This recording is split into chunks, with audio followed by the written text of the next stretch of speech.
GST మీద కొద్దిమంది సభ్యులకి కాసేపు అవకాశం. ముందుగా రవికుమార్ గారు లేరు, గౌతు శిరీష గారు.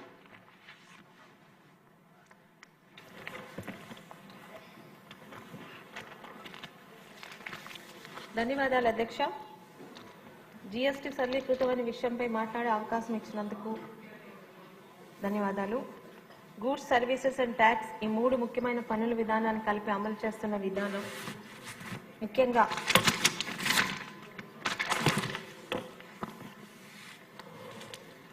ఈ పన్నుల విధానాన్ని కలిపి అమలు చేస్తున్న ఈ జిఎస్టీ 2.0 వల్ల మన దేశంలో అత్యధికంగా పేద మధ్యతరగతి సామాన్యులకు చాలా ఉపశమనం కలుగుతుంది అధ్యక్ష. అలాగే స్వాతంత్రం వచ్చిన తర్వాత అప్పటి బీజేపీ వాజ్పేయి ప్రభుత్వం సంస్కరణలు తీసుకొచ్చి మౌలిక సదుపాయాలు ఉంటేనే మన దేశానికి ప్రగతి అని అనుకుని గోల్డెన్ క్వాడ్రిలేటర్ స్వర్ణ సదుపుజి ప్రాజెక్టు ద్వారా భారతదేశాన్ని నలుమూలలా కనెక్ట్ చేసినటువంటి సందర్భాన్ని మనం ఎవరూ మర్చిపోకూడదు అధ్యక్ష.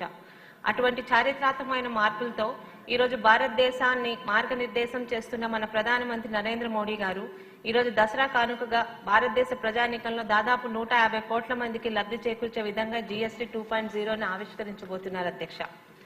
భారతదేశం యొక్క వస్తువులు మరియు సేవల పన్ను ఇటీవల జరిగిన ముఖ్య సంస్కరణలు విస్తృతంగా జిఎస్టీ 2గా పిలువబడుతున్నాయి. ఇవి వినియోగదారులు, వ్యాపారాలు మరియు విస్తృత ఆర్థిక వ్యవస్థలో ఆశావాద తరంగాన్ని సృష్టించాయి అధ్యక్ష. సరళీకృత పన్ను నిర్మాణం మరియు హేతుబద్ధీకరణ చుట్టూ కేంద్రీకృతమైన ఈ మార్పులు ధరలను తగ్గించడానికి, సమ్మతిని సులభతరం చేయడానికి మరియు ఆర్థిక వృద్ధిని ప్రేరేపించడానికి వాటి సామర్థ్యాన్ని ప్రశంసించబడుతున్నాయి అధ్యక్ష.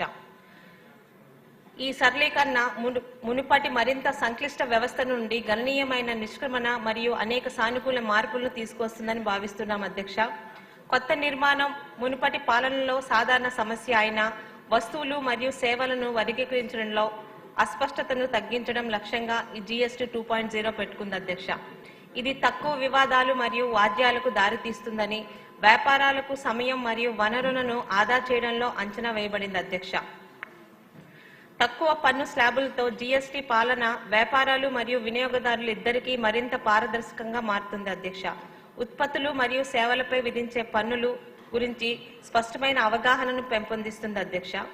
ముఖ్యంగా సాధారణ పౌరుడికి జిఎస్టీ 2.0 యొక్క అత్యంత తక్షణ మరియు స్వాగతించదగిన ప్రభావం విస్తృత శ్రేణి వస్తువులు మరియు సేవల తుది ధరల్లో తగ్గింపు, ముఖ్యమైన అంశాలు రోజువారీ వస్తువులపై తక్కువ ధరలు, అనేక గృహోపకరణ మరియు ముఖ్యమైన సేవలపై రేటు తగ్గింపులు వినియోగదారులకు ప్రత్యక్ష పొదుపు దారితీస్తాయి అధ్యక్ష. మొత్తం ధరల తగ్గింపు వినియోగదారుల డిమాండ్ పెంచుతుంది అధ్యక్ష. ఇది దేశ ఆర్థిక వ్యవస్థకు కీలకమైన అంశం అధ్యక్ష. వ్యాపారాలకు మరింత అనుకూలకంగా జిఎస్టీ 2.0 ఉంది అధ్యక్ష. భారతదేశంతో వ్యాపారం చేయడంలో సౌలభ్యాన్ని పెంచే అనేక ప్రయోజనాలను జిఎస్టీ 2.0 తీసుకొస్తుంది అధ్యక్ష. ముఖ్యంగా సరళీకృత పన్ను నిర్మాణం వ్యాపారాలపై సమ్మతి భారాన్ని గణనీయంగా తగ్గిస్తుంది అధ్యక్ష. వారి ప్రధాన కార్యకలాపాలు మరియు వృద్ధిపై ఎక్కువ దృష్టి పెట్టడానికి మనకి అనేకమైన వీలును కలిగిస్తుంది అధ్యక్ష. అలాగే మెరుగైన నగదు ప్రవాహం ద్వారా ఇన్పుట్ పన్ను క్రెడిట్లు మరియు వాపసుల వేగవంతమైన మరియు సమర్థవంతమైన ప్రాసెసింగ్ కంపెనీలకు వర్కింగ్ క్యాపిటల్ నిర్వహణను కూడా జిఎస్టీ 2.0 మెరుగుపరుస్తుంది అధ్యక్ష.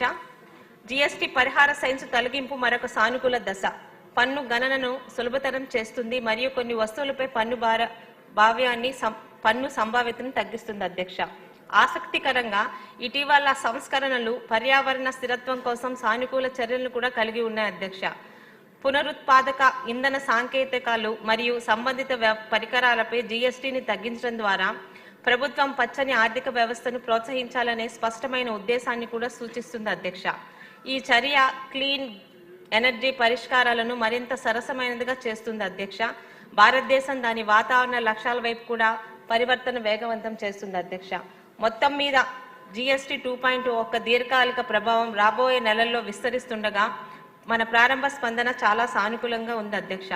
భారతదేశంలో మరింత సమర్థవంతమైన, పారదర్శకమైన మరియు వ్యాపార అనుకూలమైన పరోక్ష పన్ను వ్యవస్థను సాధించే దిశగా ఈ సంస్కరణలో ఒక చురుకైన అడుగుగా ప్రతి ఒక్కరు భావిస్తున్నారు అధ్యక్ష.